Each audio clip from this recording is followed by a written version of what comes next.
Good day, YouTube. My name is Colin. You're watching the channel called Financial Success, and today I'm going to tell you why you should be investing in dividend stocks.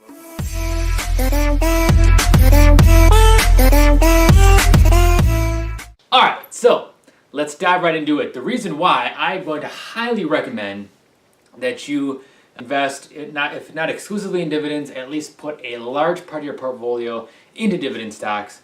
And here are the reasons why. Number one, you can look at a lot of financial reports or quarterly earnings, which I advise you do for your stock, but you can look at all that. However, that stuff can easily be manipulated.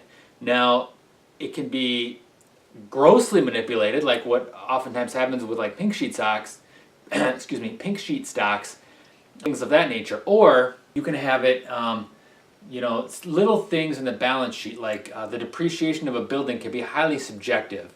And any company can try to manipulate things to make them look a little bit different than they may actually appear.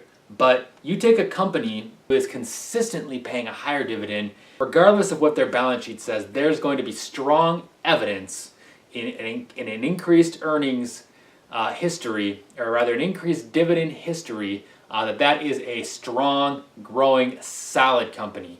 Those are some of the best companies out there that are consistently increasing dividends. Okay, so that's number one. Number two, a lot of times these are more mature and safer companies. Oftentimes the reason why a company will not pay dividends is because it's in high growth mode, or it really needs that money to build up. These are oftentimes also the startup companies that may go up or down. And it's just a highly volatile time in a company's existence. But a company like Microsoft or Coca-Cola or some of these Apple, they're not going away. They've got more money than they know what to do with. That's why they're paying the dividends, because they're already so established, they're already strong, and they're not going to go away. So it's a solid. These are solid companies where you can safely invest your money. All right. Number three, these are income producing assets, rather non-income producing assets. This is a concept that a lot of different people have spoken about. Warren Buffett, one of them, he compares gold to farmland. So you have an asset that whether you sell it or buy, whether you sell it or not, it's going to bring you money. Farmland, you're going to harvest crops on it. It's going to make you money. You own a business, it's going to continually making you money even if you don't sell that business.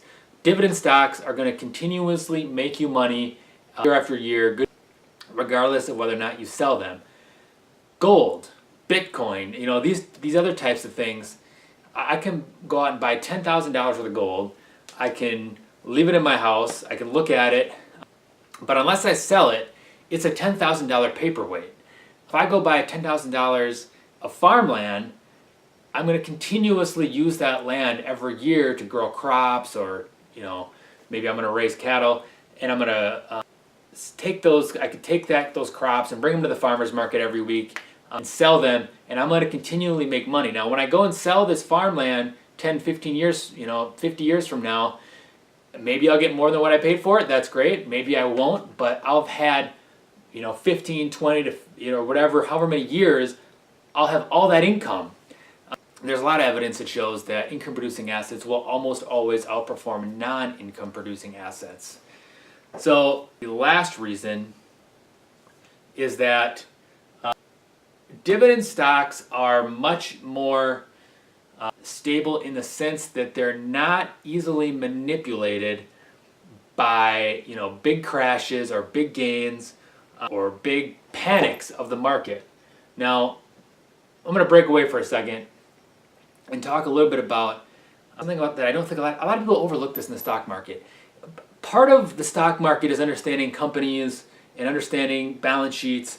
Another big part of it is you're buying and selling ideas, or you're buying and selling something that the value is all perception of a certain company. At the end of the day, look at Netflix. I mean, certain companies can go up and down not because of the fundamentals, but rather because people lack confidence in that company or lack confidence in the market in general. Now you take if somebody lacked confidence in Bitcoin tomorrow, and I had $10,000 worth of Bitcoin, and all of a sudden overnight it was $5,000 worth of Bitcoin, I'm out $5,000 hypothetically. Now, if I have $10,000 worth of Verizon, and now Verizon pays a 5% dividend, so every year off that $10,000, I'm going to make roughly, what is that, $500?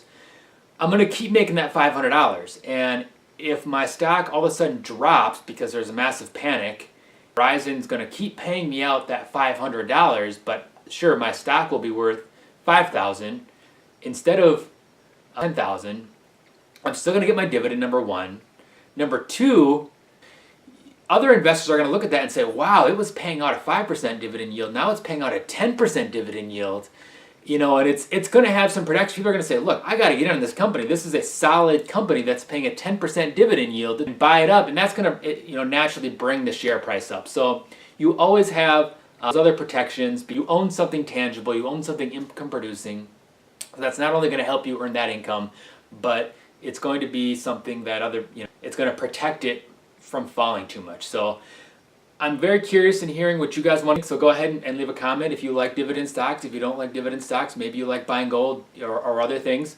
I'd love to hear about it. That's all I got for this episode of Financial Success. Thank you for watching, and see you on the flip side.